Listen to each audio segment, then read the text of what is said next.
ভুল চিকিৎসায় মৃত্যুর সঙ্গে পাঞ্জা লড়ছে রোগী। বেসরকারি হাসপাতাল কর্তৃপক্ষের বিরুদ্ধে এমনই অভিযোগ উঠেছে, যদিও রোগীর পরিবারের অভিযোগ মানতে রাজি নয় ওই হাসপাতাল কর্তৃপক্ষ। বাঁকুড়া জেলার তালডাংরা ব্লকের মেদনা গ্রামে বছর 55 নারায়ণ দাস গত রবিবার পা ভাঙা নিয়ে ওন্দা ব্লকের রতনপুরের একটি বেসরকারি হাসপাতালে ভর্তি হন। ভাঙা পা অপারেশনের আগে বিভিন্ন শারীরিক পরীক্ষায় ওই ব্যক্তির সুগার ধরা পড়ে, আর এরপরই শুরু হয় ভুল চিকিৎসা। এমনটাই অভিযোগ পরিবারের। রোগীর পরিবারের লোক রোগীকে একাধিকবার বাঁকুড়া সম্মিলনী মেডিকেল কলেজে স্থানান্তরিত করতে চাইলেও হাসপাতাল কর্তৃপক্ষ নাকি বাধা দিয়েছে, এমনটাই অভিযোগে সরব হয়েছেন তারা। এমনকি আধার কার্ডের ভুল সংশোধন করে স্বাস্থ্যসাথী কার্ডের আবেদনের জন্য নাকি হাসপাতাল কর্তৃপক্ষ মোটা অঙ্কের টাকা চায়। এই মুহূর্তে ওই ব্যক্তি আইসিইউতে ভর্তি রয়েছেন এবং তিনি মৃত্যুর সঙ্গে পাঞ্জা লড়ছেন। ভাবতে পারছেন কি অবস্থা? সংবাদ মাধ্যমের মুখোমুখি হয়ে পরিবারের অভিযোগ, যখন রোগীকে ওই বেসরকারি হাসপাতালে ভর্তি করা হয়েছিল তখন তার কোনো শারীরিক সমস্যা ছিল না। ভুল চিকিৎসার কারণে এই মুহূর্তে তিনি আইসিইউতে ভর্তি রয়েছেন এবং মৃত্যুর সঙ্গে পাঞ্জা লড়ছেন।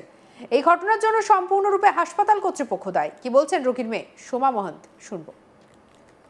একদম নার্স ম্যাডাম ছিল, উনিও কি করছে মানে নিজে অসুস্থ, নিজে ঘুমের ওষুধ নিয়েছে মানে ঘুমাবার জন্য। আমার বাবা যে ছটপট করছে মানে ও বলছে কি যে ইঞ্জেকশন ওষুধ দিয়ে মানে নিজে ইয়া করার জন্য মানে ওকে দাবানো হচ্ছে। বারবার স্যারকে ফোন করছে, ডাক্তারকে ফোন করছে যে উনি এমনি এমনি করছে।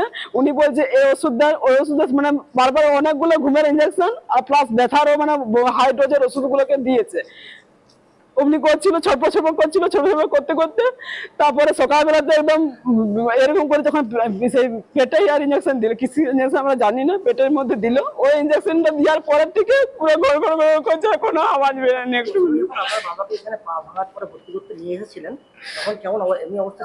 তখন তো যেমন পা ভাঙার কষ্টটা শুধু ছিল, এমনি কোনো কষ্ট তো ছিল না, তো না কিছু কষ্ট ছিল না তখন।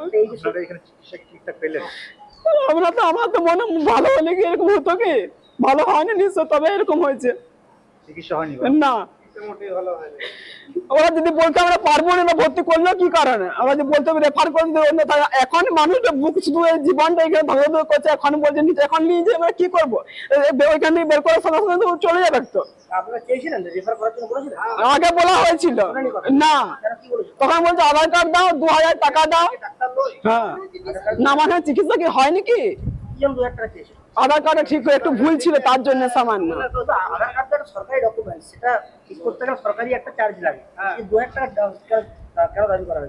ওরা মানে কি জানি কি করতে চেয়েছিল, আমরা তো জানি না সেটা, বলুন ওরাই জানে সেটা। আপনারা তো লিখিত অভিযোগ করেছেন যে এখানে ওরা নার্সিং হোম কর্তৃপক্ষ বলছে এখানে ট্রিটমেন্ট হবে, আপনারা বলেছেন? হ্যাঁ আপনারা বলেছিলেন যে এখানে ট্রিটমেন্ট হোক না, আমরা ওরা বলেছিল যে এখানে ভর্তি করব, মানে মঙ্গলবার নিয়ে যাওয়ার কথা ছিল, ওরা যেতে দেয় না। আমাদের গাড়িও ঠিক হয়ে গেছিল, ওরা বলছে আমাদের এখানেই ঠিক হয়ে যাবে। রোগীর জামাই শিবশঙ্কর দাসের বক্তব্য শুনবো। বাঁ দিকের পাটা ভেঙে গেছিল, পড়ে গেছিল, বাঁ দিকের পাটা ভেঙে গেছে। সুগারটা একটু হাই ছিল। দেবুদা বললো সুগারটা একটু কমুক, নর্মাল হোক, কিন্তু নর্মাল হয়ে গেল। হয়ে যাওয়ার পরে কালকে রাত্রেবেলায় খুব যন্ত্রণা আরম্ভ হয়। যন্ত্রণা আরম্ভ হওয়ার পরে ওরা ঘুমের ওষুধ ইউজ করে। ডাক্তারবাবু বলেছিল ইন্স্যুরেন্স আর দিতে হবে না, ইন্স্যুরেন্স একবার দিয়েছিল, তখন খিঁচুনি আরম্ভ হয়েছিল। তখন ডাক্তারবাবু বললো যে তাহলে ইন্স্যুরেন্স আর দেওয়ার দরকার নেই, ঘুমের ওষুধ আর ইঞ্জেকশন পুশ করো। কালকে একটা বড়ি ঘুমের ওষুধ খাইছিল, 2টো ইঞ্জেকশন পুশ করেছিল। তারপর থেকে যে গ গ গ গ আওয়াজটা করছে, এখনও সে সেন্সলেস, কোনো আওয়াজ নেই আর। দিয়ে এখন আমাদেরকে ডাক্তারবাবু বা এখানে যে ম্যানেজার আছে উনি বলছেন যে আজকে রেফার করে গোবিন্দনগর চলে যাও। তাহলে আমরা এখন যদি নিয়ে যেতে যেতে মরে যাই বা প্লাস গোবিন্দনগরে ভর্তি না নেয়, আমরা বলেছি আপনি লিখে দেন যে ভর্তি যদি না নেয় আবার ঘুরে আসতে। তো ওরা লিখতে বাধ্য নয়। এখান থেকে থানার স্টাফও এসেছে, পুলিশ প্রশাসন এসেছে, ওনারাই ডেকেছে। তো এবারে আইনের পথে চলবে, আর আমাদের যেমন রুগী একটু সুস্থ হয় তার ব্যবস্থা করুন। কবে পেশেন্টের নাম? নারায়ণ দাস, বাড়ি হচ্ছে মেদিনা। আমরা সোমবারে এনে ভর্তি করেছি। এই বিষয়টা আপনারা যে অভিযোগটা করছেন, এই যে আপনাদের পেশেন্টের এই অবস্থা হলো, পুরোটাই কি নার্সিং হোম কর্তৃপক্ষের গাফিলতি? হ্যাঁ গাফিলতি।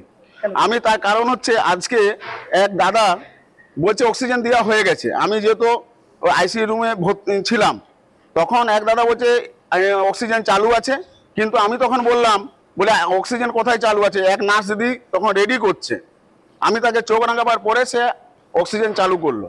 মূলত কি সমস্যা নিয়ে নার্সিংহোম এসেছিল? ওই পা ভেঙে গেছে, বাঁ দিকের পাটা ভেঙে গেছে, পড়ে গেছিল এই বৃষ্টির কারণে, বাড়িতে শ্যাওলা হয়ে গেছিল, ঢালাই ছিল, পড়ে যাওয়ার পরে বাঁ দিকের পাটা ভেঙে গেছে, সেইটার জন্য আমরা ভর্তি করেছিলাম। অপারেশন বা কোনো কিছু হয়? না, অপারেশন আজ রাত্রে করার কথা ছিল। কত বয়স পেশেন্টের? 55 বছর বয়স হবে। যদিও রোগীর পরিবারের অভিযোগ সম্পূর্ণরূপে অস্বীকার করেছে হাসপাতাল কর্তৃপক্ষ। তাদের দাবি কোনো ভুল চিকিৎসা হয়নি, আমরা বলেছিলাম রোগীকে অন্যত্র ভালো জায়গায় নিয়ে যেতে, কিন্তু রোগীর আত্মীয়রা তা করেননি। কি বলছেন হাসপাতালের ম্যানেজার সৌমেন মণ্ডল, শুনবো। ঘটনা হয়েছিল, ওনারা 25 তারিখে এসে আমাদের নার্সিংহোমে ভর্তি হয়। যখন নার্সিংহোমে আসে তখন ওরা হাড়ভাঙা নিয়ে এসেছিল। হাড়ভাঙা নিয়ে আসার পরে ভর্তি করা হয়, কিন্তু তখন দেখা যায় ওদের সুগার বেশি ছিল পেশেন্টার। সুগার বেশি থাকাকালীন জন্য মেডিসিন আন্ডারে ভর্তি করা হয়। তারপরে মাঝে মধ্যে CO2 ফল করে, ঠিক আছে, ফল করার পরে তাকে আইসিইউতে দেওয়া হয়।